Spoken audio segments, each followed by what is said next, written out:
So for today's videos guys, magluluto tayo ng pansit at saka yung ating grilled na fish. So ito yung pansit natin guys. Ayan. Lutuin na natin yun. At ito yung vegetable natin. Bumili lang tayo ng chop na. Tapos ito yung sangkap natin. Simple lang kasi may bisita tayo later. So ito yung lulutuin natin since dalawa lang yung bisita natin, din hindi tayo kailangan magluto na marami.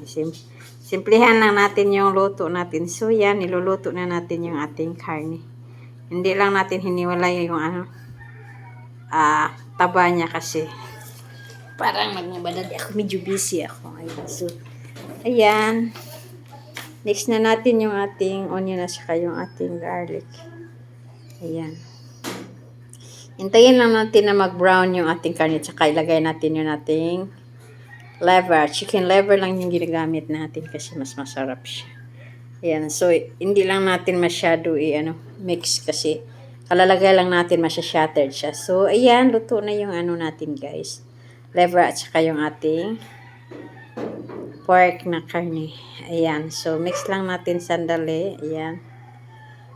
Until na sure na talaga na luto na. Saka lagyan natin ng konting tubig. Konti lang yung tubig nilagay natin. Ayun. Ayan.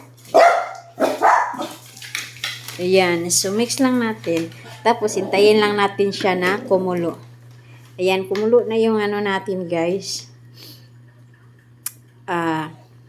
Kanin natin na may tubig. Lagay na natin yung ating fresh Mickey. Ayan. Kunti lang yung tubig na nilagay natin para hindi malanta yung ating fish Mickey. Ayan. Lagay na natin yan. Ayan. So, i-mix lang natin siya sandali. Hindi yung mix na parang lang, para ma-absorb niya yung water. So, hayaan muna natin. Ayan. Ayan. Ayan. Hayaan lang natin sandali. Ayan. Saka natin haluin. Ayan. Hinalo na natin yung ating pansit. As you can see guys, hindi siya nagsha-shatter. Ayan. Yan yung pansit natin guys. Yung natin, carrots, sinama lang natin sa pansit para hindi siya malanta. Fresh pa rin siya. Para pag kinain natin yung crunchy pa rin siya. Ayan.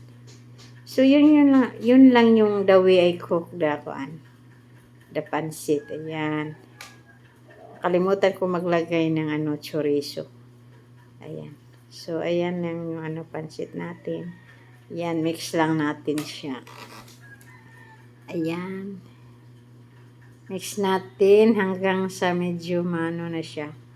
Maluto na siya. Ayan, luto na guys. Ayan, at ito yung fish natin. As usual, nakalimutan ko na naman mag-video. Ayan. So, ito na yung 2 piraso na malaking isda. Ayan.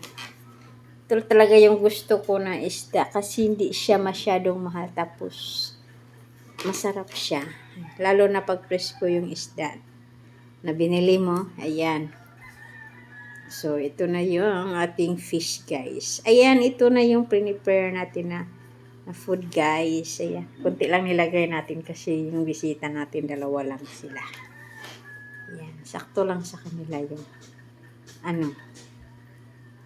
yung niluto natin. Parang kunti lang yung nilagay natin. Pero marami yan. Isang plato yan na puno. Ayan. Ayan. Minimix lang natin sandali. Ayan. So, ito na yung fish natin, guys. Ayan. Ipigluto na siya. Just wait for a little while. And then, pwede na natin siyang ilagay sa plates natin. Ayan, nilagay na natin sa plate. Sakto lang yung pagkaluto, guys. Ayan. Ayan yung natin, guys. Food para sa mga bisita natin. Ayan. Ayan. Yung sinugba na fish natin. Ito yung ating pansit na fresh. Ayan. Thanks for watching guys. Let's eat. Bye-bye.